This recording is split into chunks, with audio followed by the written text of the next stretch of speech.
Myriam Co, donc moi je fais partie des Verts de Roubaix. Je suis deuxième sur la liste qui est conduite par Slimane Tir, donc qui s'appelle la liste ouvertement à gauche. Peut-être d'abord préciser que normalement, bien sûr, c'est Slimane qui devait être là, mais qu'on arrive un peu en fin de campagne et bon, il a chopé un mauvais microbe de grippe et bon, c'est pour ça que je le remplace aujourd'hui. Alors notre liste en fait est composée de gens, de Roubaisiens de toutes les couleurs, de tous les quartiers, de tous les âges, de tous les types de professions, de gens qui sont soit chez les Verts, soit qui sont impliqués dans la vie associative ou dans la société civile. Voilà. Pour ce qui est de la liste, on a une moyenne d'âge qui est assez jeune. Je crois qu'on doit être la plus jeune des listes qui se présentent en moyenne d'âge. Voilà. Le projet des Verts de Roubaix vous est présenté dans un document, voilà, que je montre à la caméra. Je ne sais pas si on verra. Voilà. Voilà, donc vous pouvez. Alors, sachez que c'est un projet en fait on a été le premier parti politique à présenter pour ces municipales un programme et un projet pour Roubaix. C'est un projet qu'on travaille en fait depuis le mois de décembre. C'est pas les idées des Verts. C'est pas spécialement les idées des Verts, bien sûr il y a nos idées, mais c'est un projet qu'on a fait à partir de la rencontre qu'on a eue dans les quartiers, par des réunions d'appartements, par du porte-à-porte avec des Roubaisiens dans tous les secteurs de Roubaix. Et on a bâti ce projet à partir des remontées qui nous sont venues des gens. Donc les propositions que vous avez dedans, c'est peut-être pas celles que nous on aurait écrites directement, parce que vous savez on est écologiste, donc peut-être on aurait mis peut-être plus en avant cette dimension écologique, mais vraiment vous allez voir notre projet, nos deux priorités principales, c'est l'emploi et le logement, parce qu'en fait ce sont les priorités des Roubaisiens. Voilà, donc bien sûr on est écolo, on ne se refait pas, donc vous allez trouver en filigrane dans toutes nos propositions et la façon de voir le monde et de présenter les choses qu'on a une vision de transformation écologique de la société. Parce qu'on pense que les urgences écologiques aujourd'hui, c'est aussi les urgences sociales, elles se rejoignent beaucoup. Quand on voit la crise pétrolière, l'augmentation du coût de l'énergie, on voit bien que les premiers pénalisés, c'est les plus pauvres, c'est ceux qui ont du mal à payer leurs factures de chauffage et leurs charges de logement. Donc les choses sont souvent étroitement liées. Donc nos priorités, c'est l'emploi et le logement.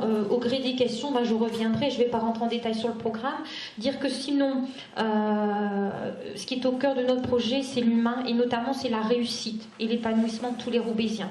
Donc vous verrez en page centrale que ce sont les enfants, les mamans, les personnes qui sont mises à l'honneur et que vraiment ce sur quoi on veut travailler, c'est sur la réussite et que chacun vraiment puisse avoir l'égalité des droits pour réussir sa vie.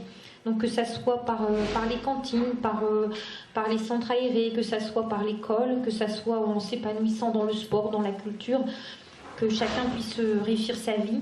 Vous avez aussi tout un axe qui concerne la revalorisation du cadre de vie à Roubaix.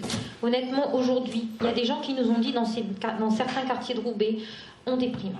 C'est triste, c'est gris, c'est moche. Alors bien sûr, au centre-ville, il y a eu des choses qui ont été faites, et il y a parfois des belles choses à Roubaix. Mais ce n'est pas le cas partout. Et il y a beaucoup d'environnements qui sont quand même, au quotidien, des environnements que les gens perçoivent de façon un peu triste. Donc nous, on voudrait que la nature soit une nature de proximité, un cadre de vie, déjà la propreté, mais aussi de la verdure pour tous les Roubaisiens. Voilà, donc il y a beaucoup de propositions sur lesquelles je reviendrai. Et puis enfin, dernier aspect de notre programme, ce sont les droits. Les droits, c'est important. C'est les droits pour les plus démunis, c'est les droits pour les personnes handicapées, c'est les droits pour les personnes qui n'ont pas de voix aujourd'hui, par exemple les sans-papiers. C'est aussi les droits pour tous les Roubaisiens, notamment le droit d'avoir voix au chapitre. Alors pourquoi voix au chapitre? C'est qu'on voit qu'il y a beaucoup de projets à Roubaix qui se décident. Et les habitants sont informés quand les projets sont faits. C'est-à-dire que même quand il y a concertation, à la limite, on peut choisir la couleur du papier peint, mais on n'a pas vraiment voix au chapitre. Donc nous, ce qu'on plaide, c'est pour qu'on redonne une forme de pouvoir aux Roubaisiens. Les gens ne sont pas bêtes et on peut réussir mieux ensemble. Il y a une forme d'intelligence collective et un élu ne sait pas tout, ne peut pas tout. Il est plus intelligent quand il écoute bien les gens qui savent de quoi ils parlent parce qu'ils le vivent au quotidien. Donc nous, ce qu'on plaide, c'est aussi que les Roubaisiens puissent avoir voix au chapitre. Alors on parle de démocratie participative, c'est peut-être des grands mots, mais ça se traduit très concrètement, ça peut se traduire très concrètement. Voilà, je ne sais pas à ce stade quoi préciser d'autre, sinon rentrer dans des propositions très concrètes. On va peut-être enchaîner sur les questions de Roubaisiens et peut-être pour changer de tout à l'heure, débuter sur un micro-trottoir. Donc en fait, on a réalisé, les volontaires de l'association Unicité ont réalisé pour nous des micro-trottoirs dans les quartiers et au centre de Roubaix. Ce micro-trottoir a été fait au niveau du boulevard de Strasbourg. Donc une Roubaisienne nous demande ce qui sera mis en place pour l'animation à Roubaix et des activités. J'aurais bien voulu qu'il y ait de l'animation pendant les week-ends, c'est-à-dire pour les gens, par exemple, qui sont souvent à la maison et qui s'ennuient, qui ne savent pas où aller, qu'il y ait des endroits comme la Belgique où on puisse faire une sortie, soit en couple, soit avec les enfants, soit... Ça nous changera parce qu'il n'y a rien le dimanche, tout est fermé, il n'y a que les parcs. Et les parcs, des fois, il fait froid. Là, c'est une période où il fait très très froid. Roubaisienne vous demande ce que vous allez proposer comme animation, ou mettre en place au niveau culturel, des infrastructures, pour occuper les Roubaisiens le week-end. D'accord. Alors, bon, c'est vrai, moi je suis assez d'accord avec ce que dit cette dame, c'est-à-dire que Roubaix, quand même, bien que ça soit une très grande ville, il y a 96 000 habitants et des brouettes à Roubaix, ça reste quand même, on a l'impression que c'est une ville dortoir. C'est-à-dire que le soir, déjà, il n'y a plus un restaurant qui est ouvert. Et le week-end, c'est vrai que tout est fermé, il y a très peu d'activités. Alors bien sûr, pour ce qui concerne plus particulièrement le dimanche, ce dont parlait, je pense, cette dame, ou le samedi, il y a des clubs sportifs quand même qui sont ouverts. Donc on peut à Roubaix aujourd'hui faire du sport, avoir des activités sportives, on peut avoir des activités de plein air, mais des fois, effectivement, il fait froid. Alors, qu'est-ce qui reste à faire? Nous, ce qu'on propose, c'est notamment de réfléchir à une formule qui permettrait d'ouvrir les salles de sport en dehors des horaires classiques, pour deux aspects. D'abord, pour faciliter l'accès aux salles sportives aux femmes. Les femmes ont des horaires décalés. Ce n'est pas du tout les horaires de la population classique. C'est-à-dire qu'il faudrait pour le bien qu'elles puissent avoir accès aux salles de sport dans les creux quand les enfants sont à l'école. Donc, il y a déjà cette réflexion-là. Et ensuite, on se dit qu'il y a certaines salles sportives où on pourrait peut-être, avec des systèmes de badges, permettre une ouverture le dimanche sans que ça nécessite forcément qu'il y ait derrière un encadrement coûteux et onéreux pour la collectivité. Mais ce qui est certain, c'est qu'il faut trouver des choses qui recréent de l'animation à Roubaix. Roubaix est une ville champignon paradoxale. Et je vais venir sur le problème de l'emploi, je pense que ça fera quand même le lien. C'est que Roubaix, en fait, a énormément d'emplois à proposer. Il y a plus d'emplois à Roubaix que de personnes actives en âge de travailler. Donc, quelque part, tous les Roubaisiens pourraient avoir un emploi. Or, ce n'est pas le cas aujourd'hui. Il y a un taux de chômage chez les Roubaisiens qui est largement au-dessus de la moyenne et qui est encore pire chez les jeunes. Donc, il y a vraiment un travail à faire pour que les emplois qui sont à Roubaix puissent être accessibles aux Roubaisiens. Ce qui fait que ce qui se passe dans la ville, c'est que les restaurants, par exemple, le midi, il y a un monde fou. D'ailleurs, il y a de la richesse à Roubaix puisque ces restaurants sont pleins. Et finalement, ils font leurs recettes, ils arrivent à vivre rien qu'en ouvrant le midi. Ce qui fait que le soir, il n'y a plus rien. Essayez de faire un truc sympa, genre ciné et puis une petite bouffe, franchement, c'est très difficile à Roubaix. Vous sortez du ciné, c'est noir, tout est fermé. Alors, bon, tout le monde ne sort pas le soir, mais c'est vrai qu'il y a quand même une population jeune à Roubaix. Alors, qu'est-ce qu'il faut faire? Est-ce qu'on est condamné dans une ville de 96 000 habitants à aller à Lille? Tout le monde n'ira pas à Lille. Tout le monde n'a pas le moyen d'aller dans des lieux plus onéreux, d'avoir le transport, même s'il y a le métro sur l'île. Donc, je pense qu'il faut recréer de la vie et de l'animation dans le centre-ville de Roubaix et même dans les quartiers. Alors, ce qu'on propose aussi, par exemple, pour les jeunes, en fait, ont besoin d'activités de qualité. Ils ne se retrouvent toujours pas dans les centres sociaux parce qu'il y a les plus petits, il y a des activités de nature familiale. Donc, ils ne se sentent pas forcément à l'aise. Ils ont envie d'un truc vraiment pour les jeunes. Donc, il y a le pôle de Shepherd qui a été mis en place. Donc, ils proposaient vraiment des activités de qualité pour les jeunes. Ce sont des activités encadrées. Nous, on propose d'en faire dans les autres grands quartiers de Roubaix, là où il n'y en a pas encore, de faire l'équivalent. Mais on propose aussi de proposer aux jeunes des activités qui ne sont pas forcément encadrées. Les jeunes, ils sont à l'âge où ils s'essayent un peu d'échapper aux contraintes. Il y a déjà l'école, etc. Ils ont plus envie de se retrouver de façon un peu autonome, avec des copains, en bande. Mais il n'y a pas de lieu pour les jeunes. Donc aujourd'hui, les jeunes, ils traînent, ils tiennent les murs, ils sont parfois dans des cages d'escalier où ils emmerdent les autres, excusez-moi de la grossièreté. Mais en fait, ils embêtent les autres, mais il n'y a pas non plus de place pour eux. Donc on propose par exemple de mettre en place, notamment en centre-ville, des cafés qui seraient dédiés aux jeunes. L'idée, c'est de faire des cafés sans alcool, qui seraient des cafés à thème, café citoyen, café slam, café musique, café scopitone, café, je sais pas, jeux vidéo, tout ce qu'on peut imaginer. Pas forcément la mairie qui financerait ça, enfin qui créerait un café. L'idée, c'est plutôt que c'est aussi l'idée que quelqu'un puisse créer son activité, tenir un café sans alcool, et la municipalité passe une convention. Et sa convention, on donne une petite aide et en contrepartie, il a une mission d'accueil des jeunes. Ce qui fait que les jeunes, là, ils vont comme ils veulent, ils vont dans les cafés comme des grands, mais simplement c'est un lieu où ils sont en sécurité, où il n'y a pas d'alcool et où en plus on peut faire peut-être des activités intelligentes. Donc on va enchaîner sur vos questions. Voilà, donc si vous avez une question à poser, Philippe. Bonjour, je m'appelle Philippe Lievas. J'ai deux questions à vous poser. Moi, j'ai une question et une demande. Vous parlez de la jeunesse, mais il me semble que dans le mandat qui est passé, vous étiez élu donc à la jeunesse, il me semble bien.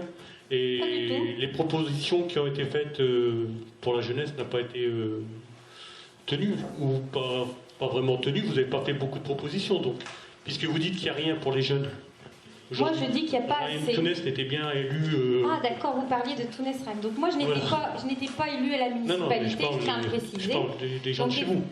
D'accord, donc effectivement, l'adjointe à la jeunesse était Tounès Rahim, et je pense qu'il y a eu vraiment un travail qui a été commencé. D'abord, il y avait énormément d'associations de jeunes qui étaient des associations de jeunes, on va dire, un peu fantomatiques. Donc je pense qu'il y a eu aussi une certaine remise à plat des conditions de fonctionnement et d'aide aux associations de jeunes pour qu'il y ait un vrai travail de fait quand il y avait des subventions de la municipalité.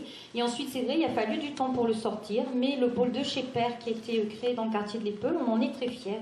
On trouve que c'est un pôle qui fonctionne extrêmement bien, qui est en plus d'un coût extrêmement intéressant pour la collectivité locale. C'est-à-dire que quand on regarde le coût en fonctionnement de ce bâtiment par rapport aux services rendus pour l'accueil de la jeunesse, c'est ce qui nous a permis de nous dire, ce qu'on a réussi sur le quartier de l'Épeu, maintenant on va le faire sur les autres grands quartiers. Un sur les quartiers nord, un sur les quartiers Les Trois Ponts, un sur les quartiers sud, un sur les quartiers, on dit dans les 4 grands secteurs. Donc on est fiers de cette politique-là. Moi je ne dis pas qu'on n'a rien fait, mais par contre, moi je considère qu'on a fait un bout du chemin. Les problèmes de la jeunesse sont immenses à Roubaix. Parlons par exemple des associations sportives. Aujourd'hui, il y a quand même énormément, je crois que c'est, je sais pas, 1300, je sais plus combien le chiffre. Je sais que je l'avais noté le nombre de sportifs à Roubaix. Je vais vous le trouver. Donc il y a 1300 sportifs à Roubaix inscrits dans les clubs. C'est quand même dedans beaucoup de jeunes. Il faut savoir qu'à Roubaix, on a vraiment quand même un vivier de talent dans le domaine sportif qui est incroyable. On a des champions. On a vraiment des gens qui sont sortis du lot. Donc notamment dans les clubs sportifs qui sont dans les quartiers, ils ont des sacrés résultats. La S3 Pont, Barbe d'Or, L'Homelet. Je pense qu'on peut vraiment être fiers de ce qui est fait dans les clubs sportifs de quartier. Je ne parle pas du futsal. On était quand même 3 fois champion de France. C'est quand même pas tout à fait anodin.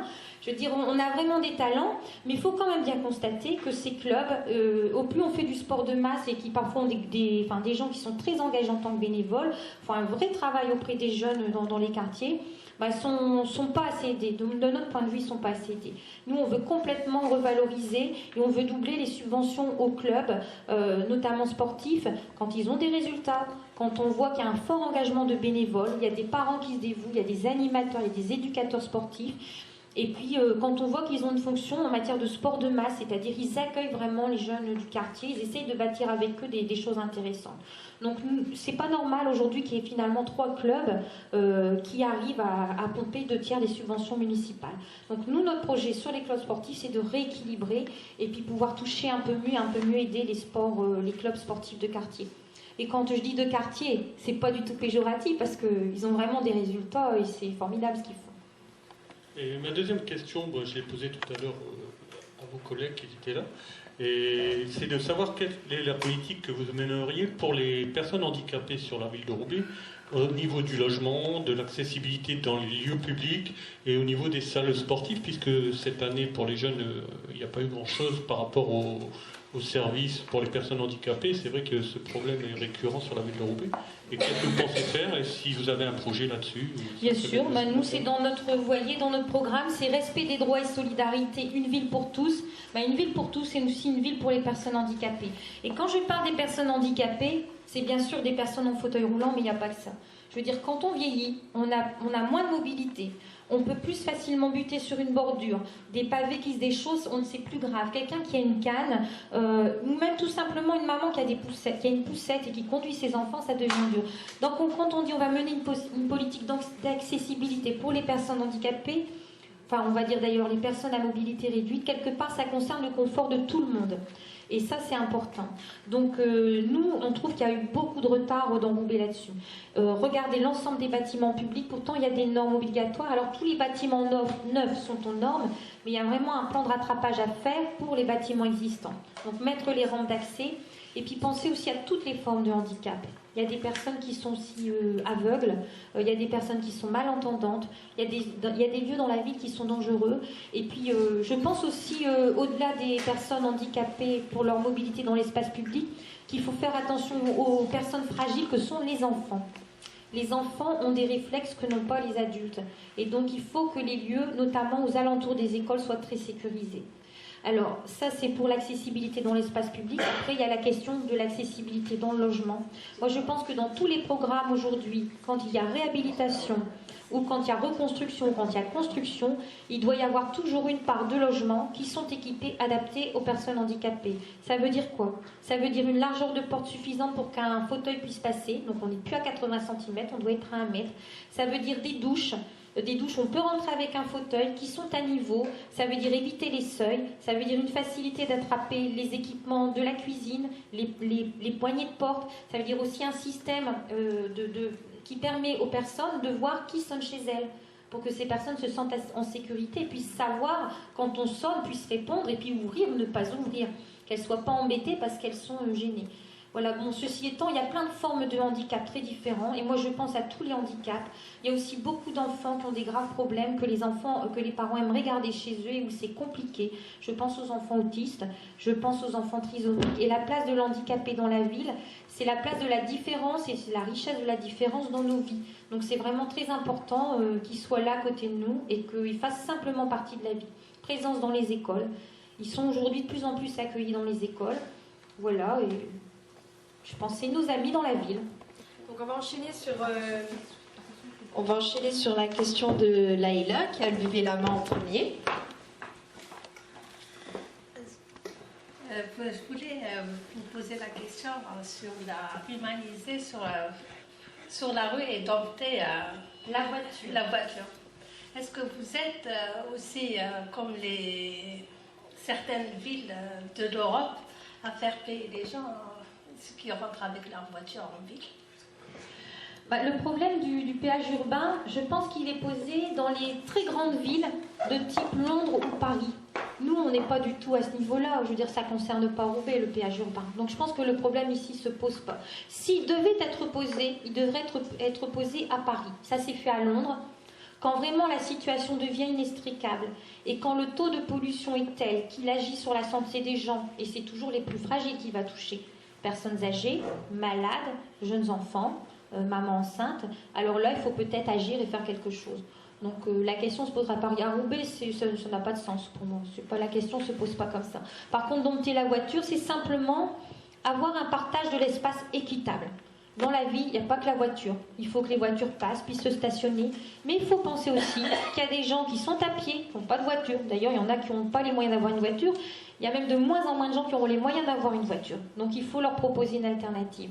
Il y a des bus qui doivent être confortables, sécurisés et qui doivent rouler pas dans les embouteillages. Donc il faut leur réserver des couloirs de bus et il faut qu'ils soient quelque part prioritaires dans la circulation. Ensuite, il y a le vélo. Aujourd'hui, faire du vélo à Roubaix, c'est extrêmement dangereux. Nous, vraiment, si on a un regret sur ce mandat qui s'est écoulé, c'est sur la politique en faveur du vélo, il ne s'est rien fait. De temps en temps, on peint un petit bonhomme par terre. C'est ça qui protège, qui permet une circulation du vélo. Non, c'est extrêmement dangereux de rouler aujourd'hui à Roubaix en vélo. Donc vraiment, là-dessus, on fera un effort vraiment très particulier. Nous, on propose 100 km de pistes cyclables. Regardez, ce boulevard qui a été aménagé, c'est un échec. Aujourd'hui, c'est plus beau. On ne va pas dire que c'est pas beau. Mais franchement, ça coûtait le même prix de mettre une piste cyclable. Mais pourquoi on ne l'a pas fait? À l'époque, quand le boulevard a été aménagé, nous, on a protesté, on a voulu qu'il y ait la piste cyclable. On ne l'a pas obtenue. On ne gagne pas toujours. Hein. Même quand on est dans une municipalité, la voix, ce qu'on défend n'est pas toujours écouté ou entendu. Ça ne veut pas dire qu'on a toujours raison sur tout, mais là je vous assure qu'on a raison sur ce coup-là, ça j'en suis sûre. Donc voilà, dompter la voiture, c'est aussi simplement partager mieux l'espace urbain et que les piétons, les cyclistes, les personnes à mobilité réduite et les transports en commun, on y accorde un peu plus d'attention que ce qui existe actuellement. Et notamment, ce qu'on propose, nous, pour les quartiers, c'est de faire à Roubaix 100% de quartiers tranquilles. Alors vous allez dire, c'est pas possible. Alors quartier tranquille, ça veut dire zone 30. On roule à 30 à l'heure et on partage l'espace. Et la voiture, finalement, permet beaucoup plus facilement que les vélos circulent, c'est moins dangereux, que les enfants traversent, etc. Alors c'est hors les grands axes, mais c'est possible de le faire dans tous les quartiers de Roubaix. Donc on enlève les grands axes où là, il y aura une circulation classique, et partout ailleurs, on fait des quartiers tranquilles. Alors pourquoi c'est possible? Une ville comme Zurich, 200 000 habitants, l'a fait en un an, avec des moyens provisoires dans un premier temps, après avec des aménagements durs. L'a fait en un an, Zurich, 200 000 habitants. À Roubaix, ça existe. Ça existe, par exemple, dans le quartier du Nouveau Roubaix. Vous regardez les îlots intérieurs de ce qu'on appelle les HBM. Aujourd'hui, c'est en zone 30. Donc, vous avez des plateaux surélevés, vous avez des barrières à certains endroits dangereux, et tout est mis en zone 30. Quand on est en zone 30, les voitures sont ralenties. Donc, déjà, pour le vélo, c'est plus sécurisant. Pour les enfants marcher ou traverser, c'est plus sécurisant. Et puis, ça diminue le bruit. La vitesse, enfin, je veux dire, c'est que du bénéfice et ça diminue aussi la pollution. Parce que plus on appuie sur l'accélérateur, au plus on rejette des polluants. Donc avant de passer à la question suivante, je rappelle à nos téléspectateurs qu'ils peuvent interagir à ce débat en posant leurs questions au travers du chat sur irc.free.fr sur le canal La Télé de Roubaix. Voilà. Donc on enchaîne sur la question d'Antoinette. Tout à l'heure, j'ai entendu parler des gens handicapés, parce que ma soeur y habite un appartement et son mari à l'époque n'était pas malade. Donc maintenant, il est très malade et puis il vient un handicap, c'est une chaise roulante. Il vient avec une chaise roulante et c'est une maison de repos. Mais la question elle est là parce que quand il ramène chez ma soeur, à la maison, il y a 3 marches. Oui. Donc avec la chaise roulante, on est obligé de prendre mon beau-frère qui à peine il fait à pas. Donc ma soeur lui a demandé à logiciel si on peut faire de ces jours-là, parce que maintenant c'est obligé pareil. Mais le logiciel il a dit il a répondu que c'est très très cher à faire ça. Est-ce que c'est vrai, c'est pas vrai? Donc, voilà. Qu'est-ce qui est cher? Qu'est-ce qui est cher? De faire une rampe pour les... Extérieure ou intérieure? À l'extérieur. À l'extérieur. Non, à l'intérieur. À l'intérieur. À l'extérieur, il n'y a rien, c'est beau. À l'intérieur, il y a 3 marches. Et puis après, écoutez, moi je vais vous dire mon sentiment. Logiciel, d'où vient son argent, d'où vient sa richesse? L'argent de Logiciel, il vient des loyers que payent les locataires. Et vient aussi d'une cotisation, ce qu'on appelle le 1% patronal, qui est prise, cotisation logement, qui est prise sur les fiches de paye des salariés pour aider à favoriser le logement des personnes salariées. Logiciel a de l'argent. Je ne sais pas combien ça coûte, mais à la limite, je suis désolée, on ne va pas mettre une rampe en or massif.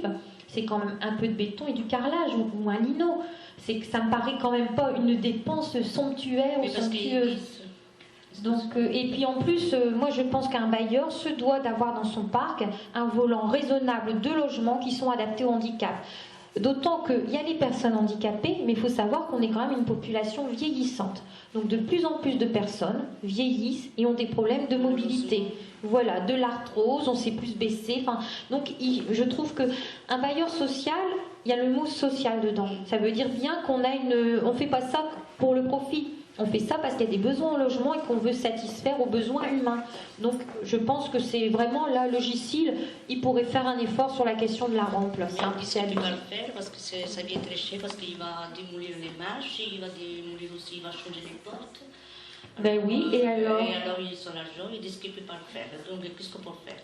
Non, mais moi je trouve ça.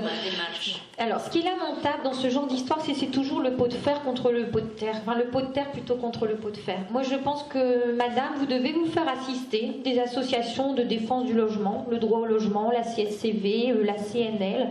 Il faut remuer un peu les comités de quartier, tout ça, vous faire aider et que votre demande, elle soit appuyée, qu'elle fasse un peu de bruit. Malheureusement, c'est parfois comme ça que les choses aboutissent. Moi, je préférerais qu'elles viennent par la raison et par naturellement, mais... Donc on va enchaîner sur une question micro-trottoir, donc justement d'une personne âgée qui se pose des questions sur les commerces de proximité et justement sur l'accès au transport en commun pour les personnes vieillissantes. Les magasins de proximité ici au boulevard de Strasbourg, ça manque, c'est formidable. Ensuite, il y a Transpol qui devrait se pencher un peu sur le cas des personnes âgées et mettre à disposition un bus quelconque, un arrêt de bus. Par exemple, il y a, avant la construction de ce boulevard, il y avait l'arrêt de bus qui était juste à l'emplacement de l'église du Sacré-Cœur qui était démolie. Et ça servait, c'était parfait pour les personnes âgées pour se rendre, enfin les personnes âgées et les autres, pour se rendre à la place. Où là, il y avait toute une série de bus qui partaient en étoile dans toutes les directions. Mais ici, on est bloqué. D'abord sur le bus. Moi, je trouve que ce que le monsieur montre là, finalement, c'est que on peut penser les politiques publiques et mettre des lignes de bus comme ça, les concevoir dans les bureaux à Lille. Mais vraiment, ce qui est important, c'est de les concevoir à partir des besoins des habitants.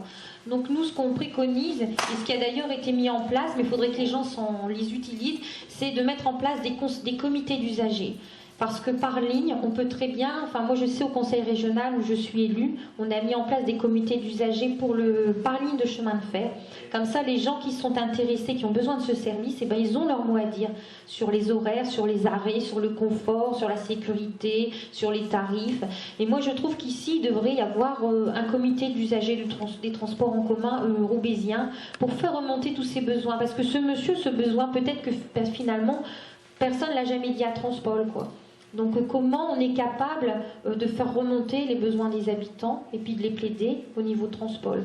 Mais c'est vrai que ça, enfin moi j'ai rien à dire, moi si j'étais directeur de Transpol, je dirais ok monsieur je vous rajoute l'arrêt, mais bon je sais pas si c'est possible, je sais pas où est l'autre arrêt le plus proche, je sais pas très bien. Et quelles sont les actions possibles au niveau de la municipalité pour que justement ces personnes... Eh ben, moi, si j'étais maire, mais c'est pas moi, j'espère que ça sera Simantir. Alors voilà, au lendemain des élections, moi, je mets en place un comité des âgés des transports en commun de Roubaix pour faire un dialogue et un rapport de force avec Transpol et la communauté urbaine. Et ce monsieur, je l'invite. Voilà. Alors sur les commerces de proximité, moi je trouve que Roubaix c'est très compliqué de ce point de vue-là. Roubaix a une énorme chance, c'est que par rapport à des tas d'autres villes, il y a du commerce, il y a eu des rues très vivantes et très commerçantes dans d'autres quartiers. Gardez quand même, essayez de vous rappeler dans le temps pour les plus anciens, ce qu'a été la rue de l'Alma, ce qui est aujourd'hui le boulevard de Fourmies, ce qu'était la rue de Lannoy. Moi, ma grand-mère me parlait de la rue de Lannoy, mais les gens venaient de partout faire leurs courses rue de Lannoy. On venait de Tourcoing et même de Lille, hein. Je vous assure, hein, c'était...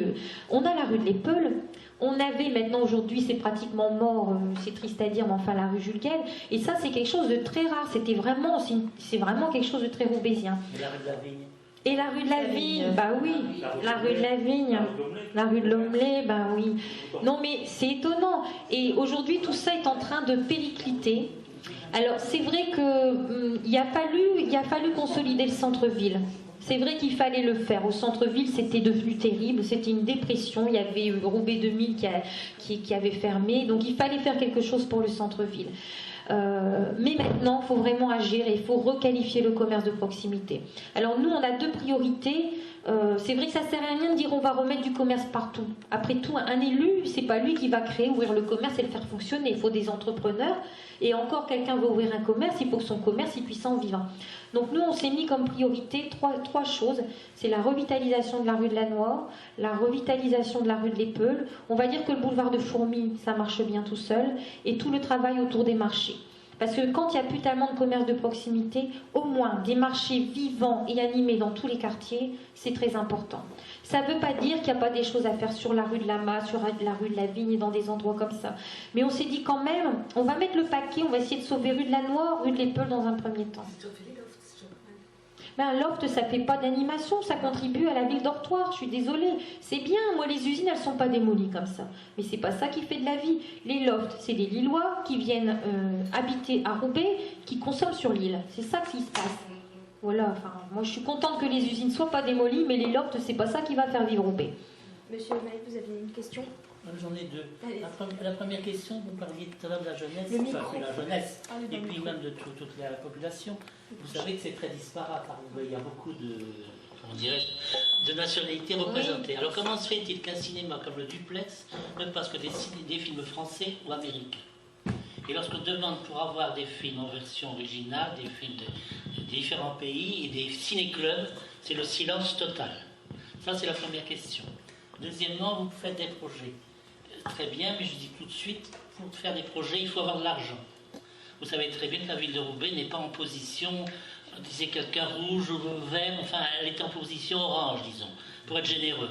Alors, vous savez également, parce que c'est très bien d'avoir des projets ici locaux, mais vous savez qu'est-ce qui menace non seulement la France, mais tous les autres pays, c'est un chaos financier.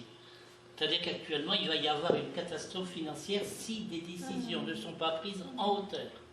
Alors, il faudrait également que Roubaix, avec ses problèmes, agisse même aussi au point de vue, comment dirais-je, national, pour revenir au système Bretton Woods, comme avait fait, comment on va dire, faire Roosevelt en 1933, si vous voulez. Hein? Et alors, deuxièmement, aussi contre les guerres, parce qu'il y avait avoir des guerres catastrophiques, de faire une politique internationale de grands travaux, où justement, chaque ville, ici même en France, pourrait apporter quelque chose. Et ça n'est pas fait non plus. Oui, c'est mieux. Bon. Mais il y a déjà beaucoup de questions dans ce qu'a dit monsieur, parce qu'il y a au moins 3 ou 4 questions différentes, donc je vais essayer de répondre. D'abord, le cinéma. Moi, je suis pour un cinéma de qualité et surtout un cinéma de la diversité culturelle. C'est vrai qu'ici à Roubaix, on a cette chance d'avoir une centaine de nationalités, et pour moi, c'est vraiment une richesse. Donc, simplement, si on se côtoie sans se connaître, en quoi ça bâtit la richesse ? On n'est pas riche puisqu'on ne se connaît pas, on se côtoie sans se connaître. Donc moi je pense que ce serait vraiment très intéressant qu'au Duplex, effectivement, il y ait une ouverture sur les cinémas du monde, sur les versions originales, et qu'on ne fasse pas simplement que des films commerciaux ou à grand succès. Ceci étant, le Duplex, il faut qu'il arrive à vivre, il faut qu'il soit rentable. Donc c'est normal qu'il présente des films qui drainent du monde, Bienvenue chez les Ch'tis et tout ça, ou les dessins animés pour les enfants. C'est important parce que rappelez-vous, il y a eu un moment, il n'y avait plus du tout de cinéma à Roubaix. C'était une catastrophe. Oui, il y en a eu. Mais il y a eu plusieurs. Il y avait dans la Grande Rue, il y en avait un Roubaix 2000. Enfin, il y a eu beaucoup de... Il y a eu un moment donné, mais il y a eu un moment où il n'y avait plus rien du tout. Et ça a été finalement quand même une victoire que d'avoir à nouveau un cinéma, le Duplex à Roubaix, qui tourne quand même pas mal, même s'il est un peu vivotant. Ça marche bien, mais c'est pas encore totalement sûr. Alors, il faut savoir qu'en plus, il y a quand même eu des actions, comme dit monsieur. Je sais qu'il y a eu un cinéma, un festival de cinéma qui a présenté tous des films, je ne sais plus quel était l'intitulé, mais enfin des films qui venaient du Maghreb, mais vraiment des films de qualité. Ouais, voilà, vraiment des films de qualité qui permettaient de montrer les auteurs venant de ces pays, les auteurs contemporains ou les auteurs plus anciens. Et c'est vrai qu'on méconnaît ça, et que voilà, moi je pense que ça, faut le développer. Donc pour le cinéma. Ensuite, l'autre question que vous disiez, il y a beaucoup de propositions, il faut savoir les payer, la ville de Roubaix n'est pas riche. Toutes les propositions qui sont dans notre programme, nous, on est capable de démontrer, ou en tout cas d'expliquer comment on compte les financer. Voilà. Donc quand on dit, on veut que tous les enfants puissent avoir accès à la cantine, et quand on dit qu'on va faire les cantines gratuites pour les plus démunis, et baisser les tarifs de 30% pour tout le monde, eh ben, on sait comment le faire. Donc par exemple, pour baisser de 30% les cantines, moi j'ai les chiffres, hein. Je vais vous les donner très concrètement. Alors pour pouvoir faire une baisse de 30% du prix de la cantine, on parle beaucoup de pouvoir d'achat, hein. Mais après il faut être concret, hein. C'est quoi, comment améliorer le pouvoir d'achat? Baisser de 30% la cantine, ça coûterait au budget de la municipalité 400 à 500 000 euros par an. Et où est-ce qu'on va les prendre ces 400 à 500 000 euros par an? Ben, il y a 1,8 million de budget de communication. Nous, on va prendre un quart du budget de communication et ça va nous servir à financer la baisse de 30% des cantines. Voilà, et vous pouvez me poser d'autres questions. On sait comment financer les propositions qu'on avance. C'est à un moment donné des choix politiques aussi. Voilà, donc nous, on veut vraiment agir concrètement sur le pouvoir d'achat. Et il y a des choses sur lesquelles on ne peut pas agir sur tout, mais il y a des choses sur lesquelles une ville peut agir. Les tarifs des centres aérés, les tarifs des cantines, c'est concret pour les gens. Aider les gens, une autre mesure. Moi, vous savez, je suis une amoureuse du patrimoine, je suis urbaniste. Moi, j'adore les vieilles maisons de Roubaix. Je trouve que c'est une ville qui est belle. Je trouve qu'il y a eu des beaux efforts qui ont été faits sur les façades et tout ça. Mais je vais vous dire, aujourd'hui, on est dans une situation de difficulté extrême. Il y a le réchauffement climatique et il y a le problème de pouvoir d'achat des personnes. Et les factures des ménages sont en train d'exploser sur la question des charges et du chauffage. Alors à un moment donné, il faut faire des choix. Et bien que je sois amoureuse des pierres, moi je dis dans le mandat prochain, la priorité, c'est cet argent qu'on met sur les primes façades, on va le donner pour que les gens puissent isoler leur maison. Donc voilà, on privilégiera l'isolation des maisons pour tous les Roubaisiens. Les toits aujourd'hui, c'est des passoires. Si vous faisiez des photographies infrarouges de la ville de Roubaix, vous verrez que la ville de Roubaix, c'est une passoire à chauffage. Donc c'est donc une passoire pour vos porte-monnaies. Ça veut dire que tout cet argent, il s'en va pour rien. Donc nous, on va réorienter la priorité sur l'isolation. C'est une forme de choix politique, mais ça veut dire quand même on peut faire des choses. L'argent, c'est parfois de réfléchir comment on veut l'utiliser. Après, vous posez une dernière question sur la situation internationale.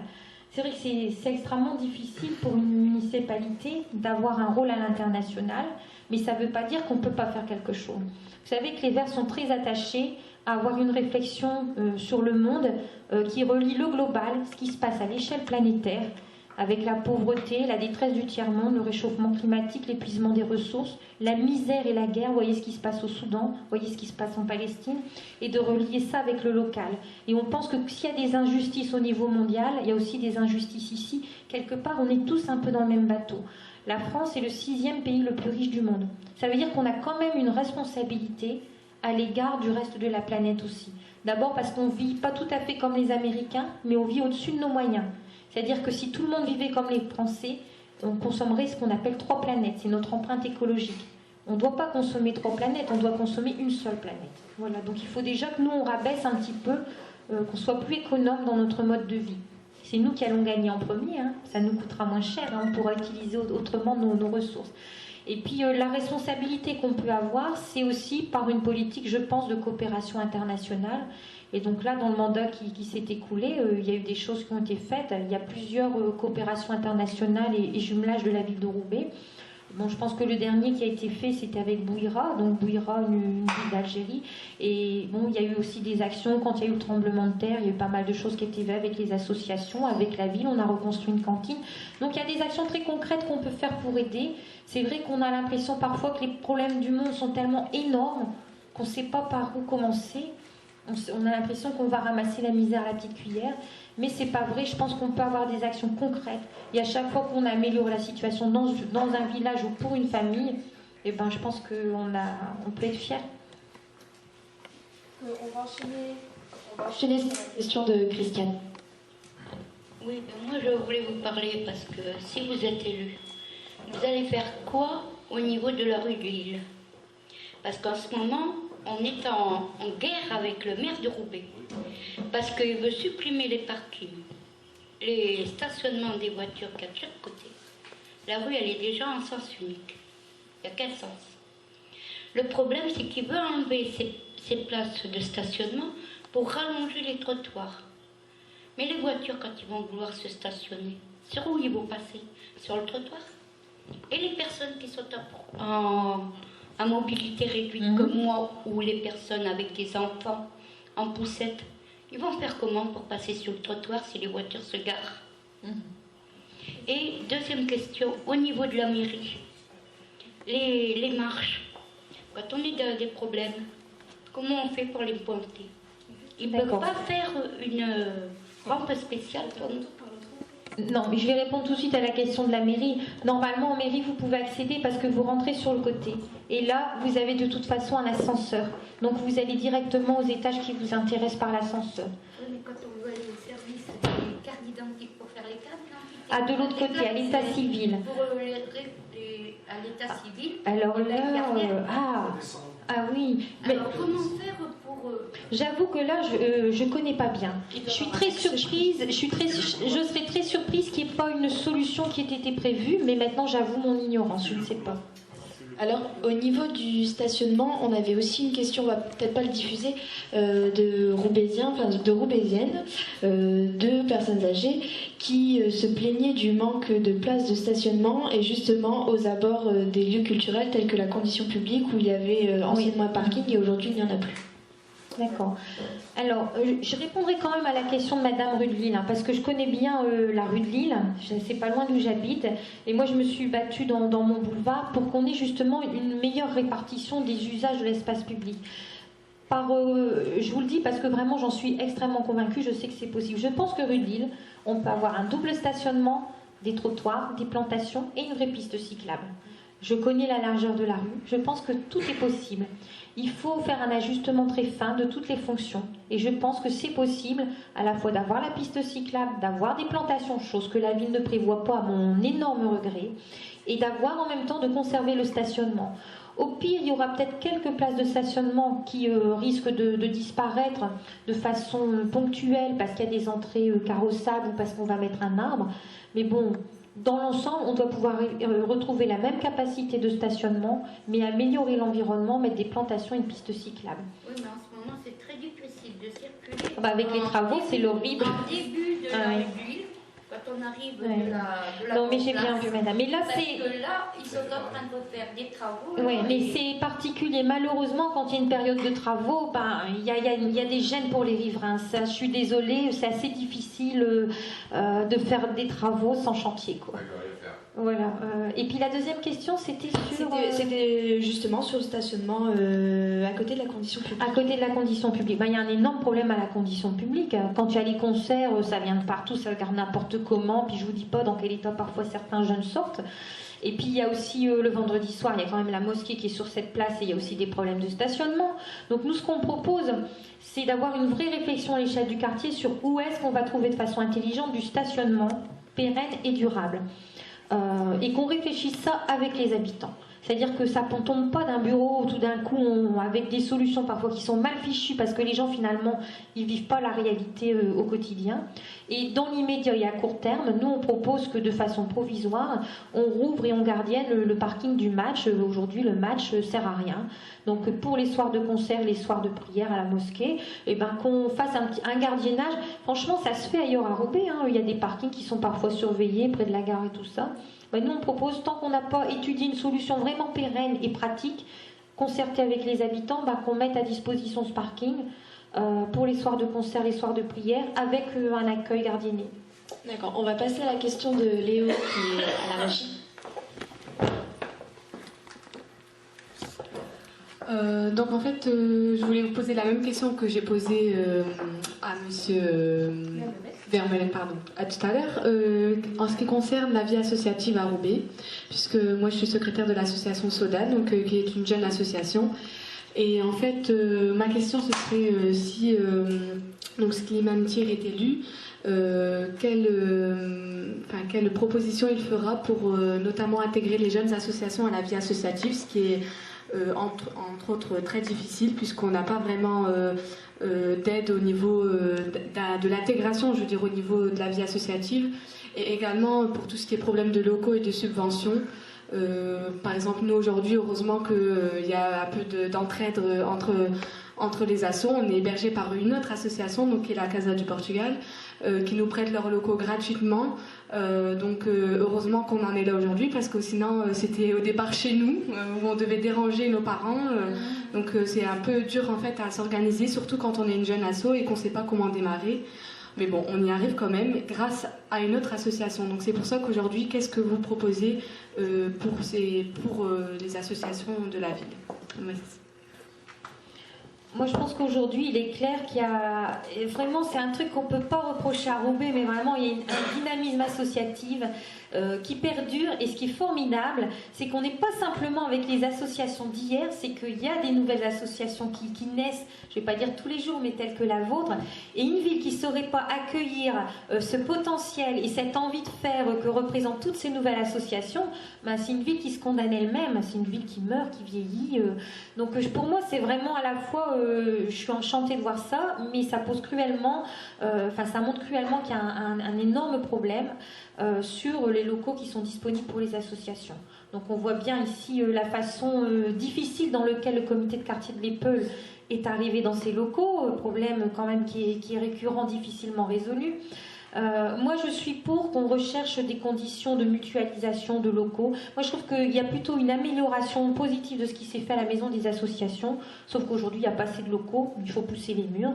Donc, il faut retrouver des lieux comme ça, où on peut peut-être remettre ensemble un certain nombre d'associations, avec des locaux adaptés, puis avec des services communs, comme ça se fait à la maison des associations. Voilà. Et je souhaite aussi qu'on trouve une vraie solution agréable pour tout le monde, pour le comité de quartier de l'Épeule. Voilà, dans un bon esprit. J'ai dit de l'Épeule, vous voyez, c'est mon quartier, c'est plus fort que moi. On va enchaîner sur la question de Marina. Bonsoir. Alors, moi j'avais une question. En fait, vous êtes donc résolument vert et vous faites beaucoup de propositions pour donc aménager des logements pour qu'ils puissent avoir des panneaux solaires, entre autres, pour avoir des énergies renouvelables. Mais vous ne pensez pas qu'au jour d'aujourd'hui, une ville telle que Roubaix ne pourrait pas avoir aussi un service de tri des déchets et de recyclage de ces déchets et commencer à éduquer ses habitants à trier leurs déchets, parce que c'est vraiment quelque chose, c'est la base de l'écologie, quoi. Et j'aimerais bien savoir comment vous comptez mettre ça en place. Et, voilà, Moi, votre question m'intéresse beaucoup. Je trouve qu'à Roubaix, on a pris un retard énorme. Le projet, en fait, on est tenu par la taille de la ville d'avoir notre propre centre de tri des déchets. Il doit se situer sur la friche Sokochim à Roubaix. Donc ça, on le connaît depuis 2001. Depuis 2001, on sait qu'on doit créer, c'est un centre de déchets en plus qui créerait une centaine d'emplois quand même. Donc c'est pas tout à fait inintéressant pour les Roubaisiens. C'est toujours pas mis en œuvre. Je ne comprends pas pourquoi, parce qu'on a beaucoup poussé. Bon, je sais que mettre en place le tri sélectif à Roubaix, c'est difficile. J'ai conscience que la ville, elle est très dense, qu'il y a des petites maisons et que trinque-baller les poubelles, c'est pas la solution idéale. Pour autant, il va bien falloir y venir. On ne peut pas continuer à brûler des tonnes de déchets qui polluent, qui donnent le cancer. Est-ce que vous savez que dans la ville d'Halluin, les agriculteurs présents ont dû cesser toutes leurs exploitations tellement à cause de la centrale d'incinération, il y avait de la dioxine dans les champs et dans le lait des vaches. Donc ça n'est plus possible. Aujourd'hui, il faut qu'on trie nos déchets, il faut qu'on protège notre santé. Et ce que je voudrais dire, et vous aviez raison en parlant de la sensibilisation, le meilleur tri des déchets, c'est les déchets qu'on ne produit pas, qu'on ne fabrique pas. Donc déjà, il faut à la source avoir le moins de déchets possible. Alors quand vous achetez dans les magasins, vous achetez un paquet de biscuits, et que dans le paquet de biscuits, il y a d'abord l'emballage en carton, qu'à l'intérieur, il y a l'emballage en cellophane, qu'après, il y a les petites barquettes dans lesquelles on vous met royalement de biscuits. Pour un gros paquet de biscuits comme ça, il vous reste une dizaine de biscuits. Il y a quand même quelque chose qui ne va pas. Vous avez acheté finalement de la pollution, vous avez acheté les produits d'emballage et très peu de matières premières. Donc déjà, quand soi-même on achète, il faut regarder ce qu'on achète et avoir des choses qui utilisent le moins du temps de nos grands-parents ou de nos parents. On achetait beaucoup de choses en vrac, les haricots, enfin il y a plein de choses qu'on pouvait acheter en vrac sans forcément avoir 36 000 emballages. Donc déjà, il faut de la réduction à la source. Il faut moins d'emballage autour de tout ce qu'on achète. Il faut que les enfants soient sensibilisés par des programmes adaptés dans les écoles. Et ça peut être aussi dans les centres sociaux. Il y a plein de lieux, ça peut être sur le lieu de travail. Il y a plein d'endroits où on peut simplement rappeler aux gens des choses. On peut faire des paquets de biscuits où ça sera moins cher parce qu'il y a moins d'emballage. Comme ça, les gens ont le choix. Ou ils prennent le paquet rutilant qui coûte cher, ou ils prennent celui moins beau, plus modeste, mais qui coûte moins cher. Il y a peut-être plus de gâteaux dedans. Enfin, je pense qu'il y a énormément à faire. Et puis, bon, le tri sélectif, il commence quand même à se mettre en place à Roubaix. Certains quartiers où c'est plus facile l'ont déjà, et le reste va suivre. Dernier point, il y a aussi tous les déchets verts. Donc, les déchets verts, c'est vos épluchures de légumes, c'est les déchets de jardin. Il y a beaucoup de choses qu'on peut faire. Alors, tout le monde n'a pas la possibilité d'avoir un jardin pour faire son propre compost. Donc, on veut mettre en place des points de compost dans tous les quartiers où on peut ramener. Et vous savez aussi qu'il existe des stations à compost qu'on peut mettre dans sa cuisine. Et c'est génial. Alors vous avez peut-être été curé, mais pourtant c'est très naturel, avec des petits vers de terre à l'intérieur, vous ne les voyez pas, il n'y a aucune odeur, et vous mettez vos épluchures. Et vous récupérez très rapidement, mais en fait, de la terre qui vous sert à faire vos rempotages de plantes. Et ça existe, qu'on peut mettre dans une cuisine. Et ça, c'est pas formidable? Enfin, moi je trouve. Oui, mais justement, il faut sensibiliser plus la population à ces... Oui. On enchaîne sur la question de Philippe, qui, je rappelle, est le président du comité de quartier des Trois Ponts, qui fait partie du collectif. Bonjour. Donc ma question elle est simple, je l'ai posée tout à l'heure aussi, c'est de savoir si au deuxième tour il devait y avoir une alliance. Est-ce que vous seriez prêt à faire une alliance et avec qui? La question qui fâche. C'est pas une question qui fâche, hein. Vous savez, les Verts ont toujours été très clairs. Je sais que ça plaît pas.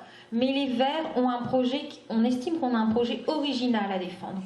Et ce projet, il n'est pas totalement soluble dans le projet des autres. Donc je pense que quand on ne se présente pas devant le suffrage des électeurs, eh ben, en même temps, on ne présente pas son projet et on ne présente pas ses idées.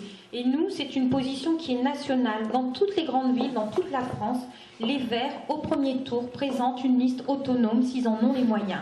Les moyens, concrètement, c'est quoi? Savoir suffisamment de militants et être capable de présenter le nombre de colistiers et de faire la campagne, quoi. À Roubaix, on a ces moyens. On a beaucoup de militants. Ça fait longtemps que les Verts existent à Roubaix. C'est historique, la présence des Verts à Roubaix.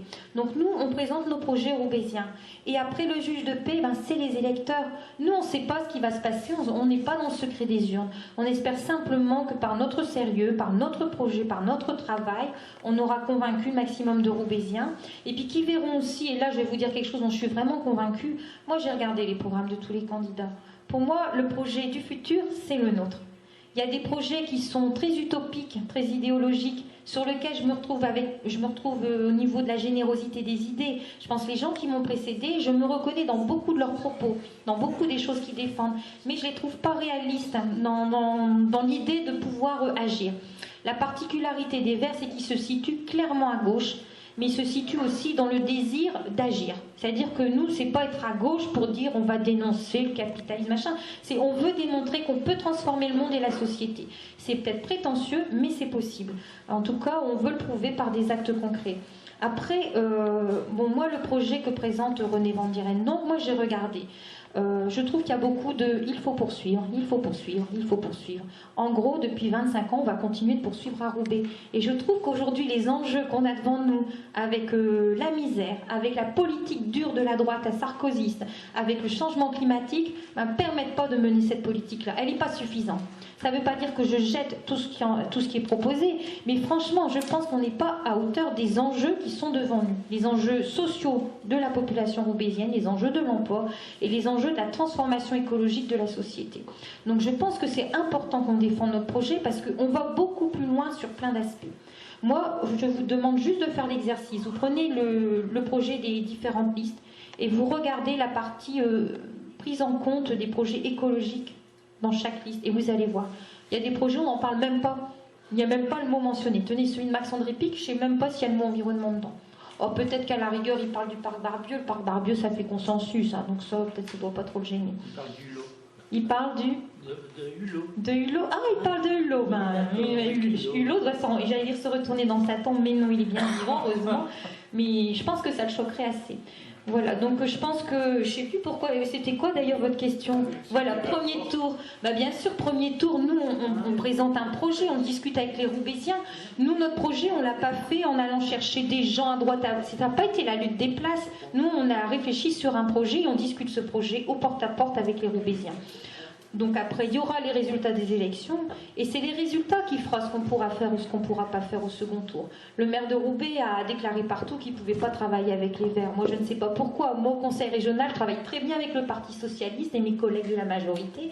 Il n'y a aucun souci. À la communauté urbaine, je pense que les Verts ont montré la capacité qu'ils avaient à sortir des gros dossiers, ne serait-ce que Slimane Tire avec le canal de Roubaix, mais je pense aussi à mon collègue Eric qui est sur l'eau, le dossier de l'eau quand même sur la métropole lilloise. Donc je pense qu'on est compétent, qu'on a fait nos preuves. Alors le résultat des urnes créera un rapport de force, soit il nous sera favorable, et puis nos alliés naturels éventuels que sont le PS, eh ben, ils regarderont ça avec attention, et sinon ben, on continuera notre petit bonhomme de chemin et on continuera à plaider notre projet au second tour. Voilà. Donc on va enchaîner sur la question de Mérouche, mais avant je rappelle aux téléspectateurs de ne pas hésiter à interagir à ce débat sur irc.free.fr, canal La Télé de Roubaix. Donc Mérouche, ta question. Oui, moi c'est par rapport à tout ce qui est santé, que pensez-vous des magasins bio qui vendent des trucs bio? Alors moi je trouve que... C'est cher, c'est très cher les prix. Oui, tout à fait. Alors le bio, c'est l'alimentation de demain. Moi j'aimerais bien que ça soit l'alimentation d'aujourd'hui. Alors nous ce qu'on propose de faire, c'est de mettre en place à travers les cantines des repas bio. Et pas seulement des repas bio. C'est vrai que le bio c'est cher, il n'y a pas beaucoup d'agriculteurs bio. Mais on veut aussi mettre en place des circuits courts. Alors les circuits courts, c'est pas tout à fait du bio, mais c'est un lien beaucoup plus direct à l'achat avec les producteurs locaux. On est quand même dans une métropole, je ne sais pas si vous le savez, mais la métropole lilloise, en termes de grande agglomération, c'est l'une des plus rurales de France. C'est-à-dire qu'il y a encore énormément d'agriculteurs dans la métropole lilloise. Il suffit d'aller à Sailly ou d'aller dans les villages alentours. Ces gens-là produisent. Nous, ce qu'on veut, c'est mettre en place des circuits courts et directs du producteur au consommateur. Et le consommateur, quand on est dans une municipalité, c'est la commande publique, c'est les cantines. Donc ça, c'est aussi un moyen. Et moi, je ne désespère pas qu'un jour, on ait pu développer une agriculture suffisamment écologique et que le bio puisse devenir accessible. Parce que ce qu'il faut savoir aujourd'hui, c'est que l'agriculture traditionnelle, elle fonctionne avec beaucoup de pesticides. Mais qui paie les dégâts de cette agriculture-là? Eux, ils engrangent les bénéfices. C'est ce qu'on appelle l'agriculture productiviste. Les prix du blé, ils montent et tout ça. Mais les dégâts sur la nappe phréatique, sur l'eau, qui est-ce qui est obligé de retraiter l'eau après? C'est nous, c'est nos impôts. Donc on a une agriculture qui engrange les bénéfices, mais nous, on engrange les dépenses à faire pour restaurer la qualité de l'eau, la qualité des nappes phréatiques. Donc l'agriculture biologique, c'est une agriculture qui est durable. C'est-à-dire qu'elle ne cause pas ces dégâts à l'environnement, elle ne maltraite pas notre nappe phréatique. Vous dites que c'est plus cher, le bio. Mais comme on mange moins, comme c'est du bon... Ah ouais, mais moi, vous pêchez le convaincu. Regardez, j'ai regardé il n'y a pas longtemps une émission à la télé, et c'était une émission de diététique, et il disait, mais attention, il y a le pain. Si vous prenez une tartine normale, vous en prenez 2. Et donc, il montrait des régimes. Si vous prenez une tartine de pain bio, attention, c'est beaucoup plus consistant, vous n'en prenez qu'une. Parce que c'était beaucoup plus nutritif. Voilà. Mais Rouge, tu veux toujours interagir sur ce point? Est-ce que vous êtes prêt à vous associer avec d'autres pays pour qu'ils puissent vendre leurs fruits et légumes?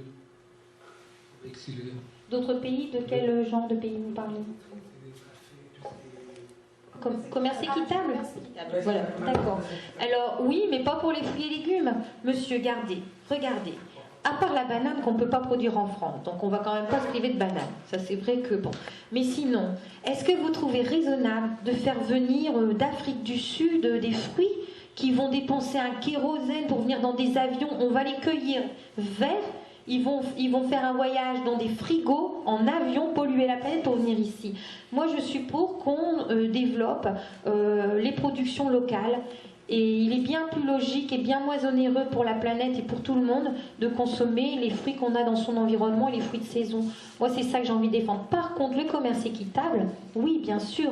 Donc, le chocolat, le café, oui, il faut vraiment qu'on développe de façon privilégiée ces choses-là. Et ça, une municipalité peut faire quelque chose. Parce qu'une municipalité, quand elle reçoit, elle va proposer des limonades, du café, du chocolat, ben, elle peut très bien acheter ses produits, des produits classiques, ou elle peut aussi encourager le commerce équitable. Mais après, il y a des personnes, par exemple, en France, ils veulent avoir des poulets allemands. Et en Allemagne, ils veulent des poulets français. C'est complètement idiot. Qu'ils aillent dans le pays, d'accord. Mais quand on vient chez soi, tout quand vous dites tous ces transports, toute cette pollution, c'est ça qu'il faut faire comprendre aux gens. Tout à fait. Oh ben, c'est l'histoire de la tomate qui est cultivée en Belgique, qui part en Espagne pour être conditionnée et puis qui va finir sur les pizzas en Italie. Est-ce bien raisonnable? Il vaudrait mieux que la tomate des pizzas italiennes vienne d'Italie et voilà, et que nous on consomme les tomates de Belgique. Ça coûte cher tout ça. Ça, c'est tous les camions qu'on a sur nos autoroutes. S'il n'y a plus de questions d'assistance, on va peut-être conclure en fait sur un micro-trottoir d'un jeune roubaisien qui fait une proposition pour occuper les jeunes. Je sais pas, moi je regarde plus intéressant que vous occupez des jeunes. Je sais pas, surtout pour les gens politiques. C'est une région de quartier pour qu'ils ne s'entraînent pas dans la drogue, et tout ça. Je sais pas, vous ajoutez des trucs scolaires. Comme ça, c'est-à-dire à partir de 7h à 9h, les gens ils ont quelque chose pour s'occuper. Parce que la plupart des temps, maintenant les gens ils font quoi? De 7h à 9h. Soit dans la drogue, l'alcool, donc c'est pour ça qu'on a trop de problèmes dans ces quartiers-là. Et c'est le seul souci des gens qui sont aussi. Donc ça veut dire que vous achetez des trucs scolaires, du soutien scolaire, quelque chose comme ça de 7h à 9h, ou surtout plus de trucs sportifs. Ah, ok. Quelque chose pour pousser les jeunes, tout ça, sinon des trucs scolaires, ce sera bien organisé. Ça manque, je pense, à rue de l'Allemagne-Roubaix, il n'y a pas un truc il n'y a pas ces trucs sportifs et pas ces trucs scolaires. Soutien scolaire. Ça serait plus important pour les municipales et tout ça. J'aimerais bien que c'est ce point-là. Sur le sport, j'en ai parlé tout à l'heure, donc je ne vais pas revenir dessus. Par contre, sur le soutien scolaire, il y en a déjà un peu. Il y en a aujourd'hui, il y a des associations, des centres sociaux qui en font. Nous, on propose d'aller beaucoup plus loin et on veut notamment créer dans tous les quartiers roubaix une antenne de la médiathèque. Voilà, on pense que vraiment la politique de la lecture publique a été laissée à l'abandon dans ce mandat qui vient de s'écouler. Pourtant, ça faisait partie de nos priorités en 2001. On n'y est pas arrivé. Et pour nous, si on y arrive, ça sera vraiment notre priorité. Alors pourquoi je parle du livre et de la lecture? C'est parce que, allez faire un tour à la médiathèque de Roubaix, vous allez voir le monde qu'il y a, et surtout les étudiants et les lycéens qui viennent pour étudier parce qu'ils ont un endroit confortable, chauffé au calme, où vraiment c'est un peu feutré, en tout cas dans les salles d'études. Nous, on veut qu'il y ait des lieux comme ça dans tous les quartiers. Et qu'autour du livre, il y ait aussi des salles d'études. On puisse faire du soutien scolaire, on puisse faire l'heure du conte avec les petits, avec des animatrices. Vraiment que ça soit des lieux dédiés, des lieux de tranquillité déjà pour les enfants, parce qu'ils sont souvent dans une ambiance où ça crie beaucoup. Enfin voilà, qu'il y ait des lieux où on puisse vraiment des lieux dédiés au calme, à l'étude, à la tranquillité, avec des animateurs à travers des antennes de la médiathèque. Donc ça pourrait venir compléter l'offre qui existe dans les quartiers en matière de soutien scolaire. Donc voilà, peut-être un dernier mot, le dernier message que vous voudriez faire passer en guise de conclusion. Je pense que plus que jamais, on a besoin, je pense, des écologistes à Roubaix. Je pense qu'on a besoin des Verts. Je pense qu'on a besoin de gens qui ne sont pas dans une relation de complaisance parce qu'ils sont dans une majorité au maire.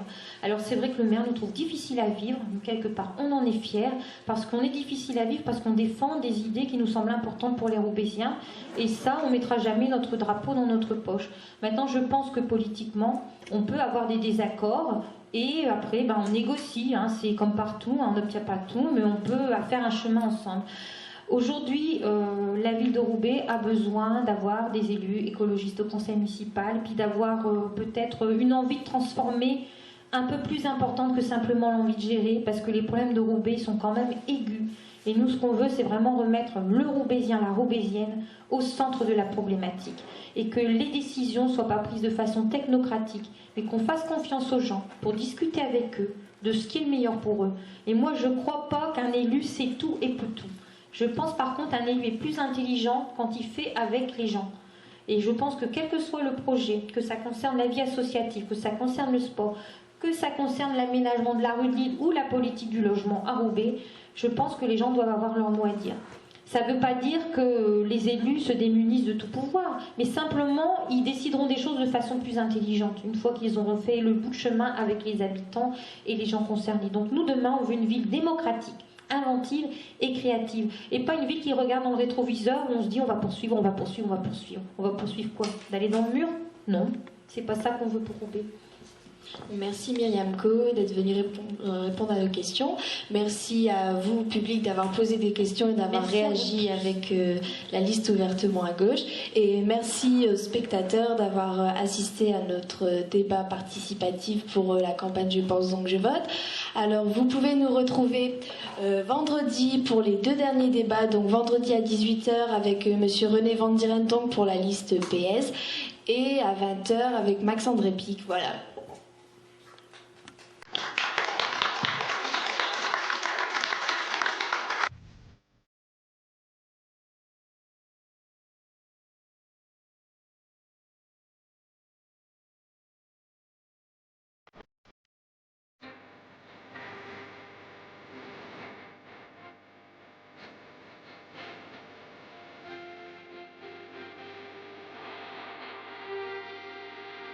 Thank you.